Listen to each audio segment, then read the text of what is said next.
provide me everything she could. But every once in a while, she'd kind of look at me. And if I'd ask for something, she'd say, go get it.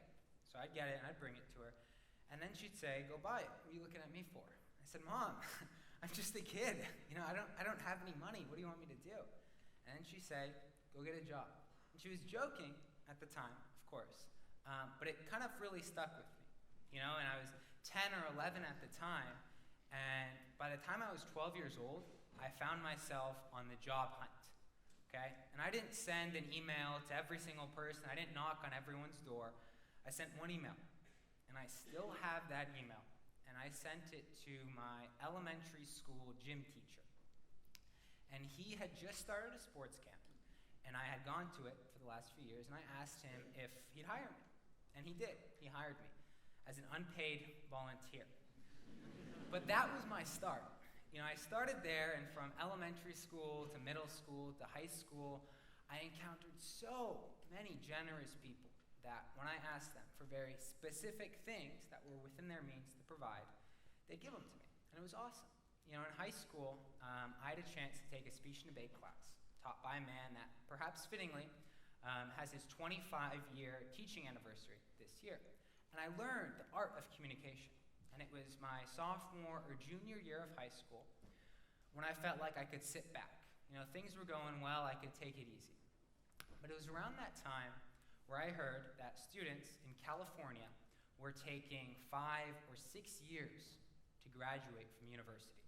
And I just remember thinking, I have no interest in going and taking 4 or 5 or even 6 years to do that.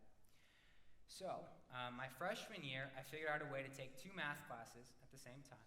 And by the time I was a sophomore, I'd kind of weaseled my way in to our local community college and was taking college courses for something like $3 a unit at age 14 or 15.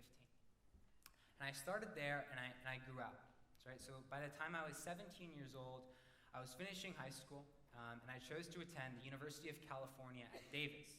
And UC Davis is great, right? We have a gorgeous campus. We're about 10 minutes outside the state capitol. But I chose to go to UC Davis because I felt like if I planned things correctly, I might be able to complete my degree, not in 6 years or 5 years or even 4 years, but in 2 years. And that was 2 years ago. And things went really well. I started at UC Davis as a freshman. I was having a great time. I finished my first quarter, and I started my second quarter. I felt pretty cool. I was gonna finish this whole thing in 2 years. And it was around that time I started writing an honors thesis. Once again, I didn't want to sit back. I wanted to challenge myself.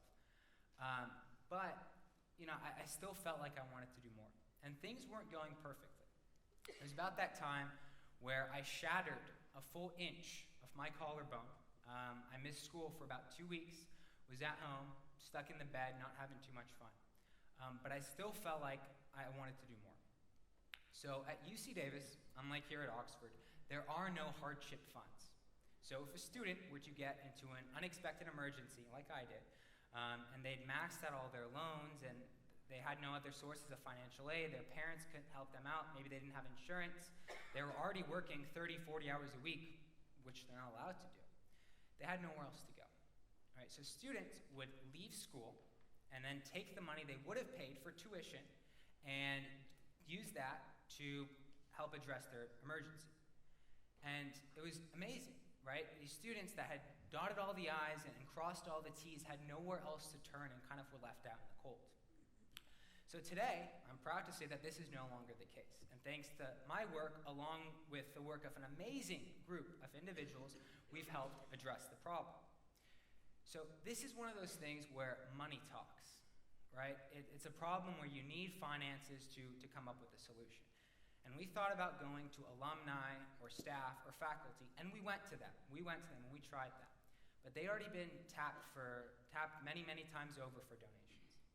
So we went to another group, a group that hadn't been tapped before. We went to the students themselves, and we said, look, there might be someone sitting next to you in class today that might not be here tomorrow because something unexpected happens and they have to drop out of school and they can't do anything about it. But here's what you can do about it.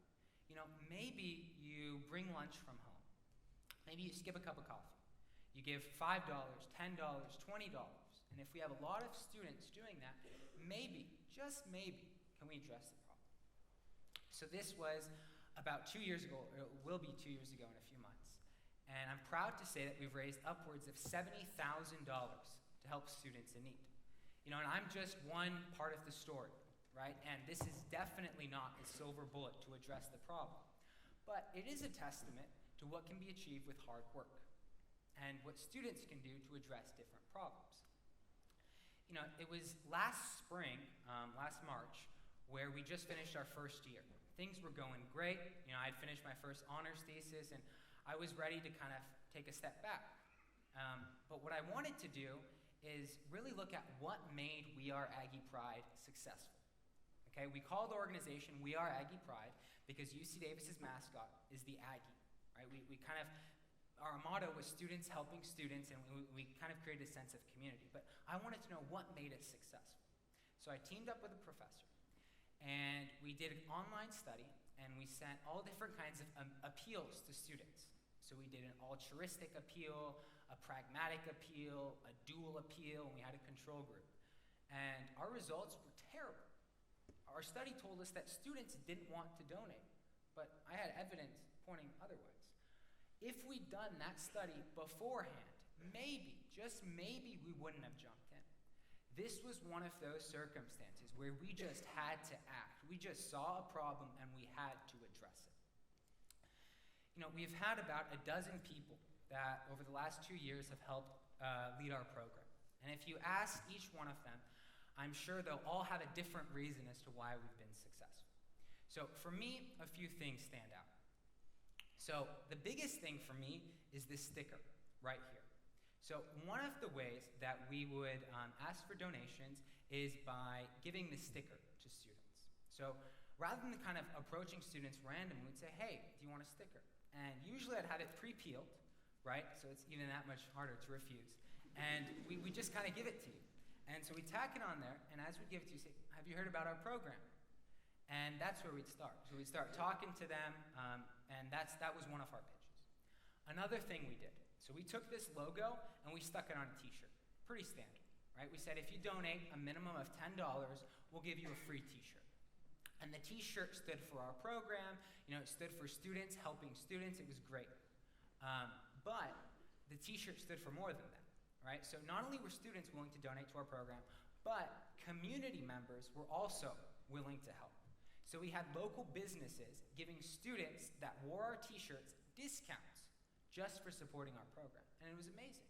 So we had everyone kind of getting involved, and the way we kind of went about doing this wasn't kind of just spamming and emailing everyone in the community, right? We sent very targeted appeals and approaches, and there was a great guy in student housing that helped me along the way, even though he had no affiliation to the program.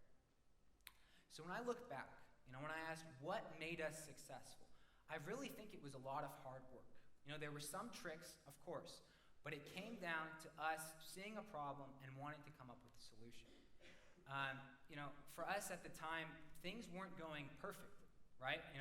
We had people getting into arguments, we had people coming and people going, and there were ups and there were downs and there were high highs and low lows, but we pushed through it all. At the time, I was writing 2 honors theses, taking a full course load. I was doing We Are Aggie Pride. I was helping start another yoga program. I was doing it with family and friends and everything else that comes with being a sophomore and a senior in college at the same time. But we kind of pushed through in stride, right? We took each day as a new challenge, knew that we were trying to shoot for something bigger than ourselves, and that sometimes things might not go well. When I was younger, I read something that really kind of stuck with me. And I was told that, if you're not failing regularly, you're performing so far below your potential that you're probably failing anyways. And that really stuck with me, and I hope it sticks with you. Thank you very much.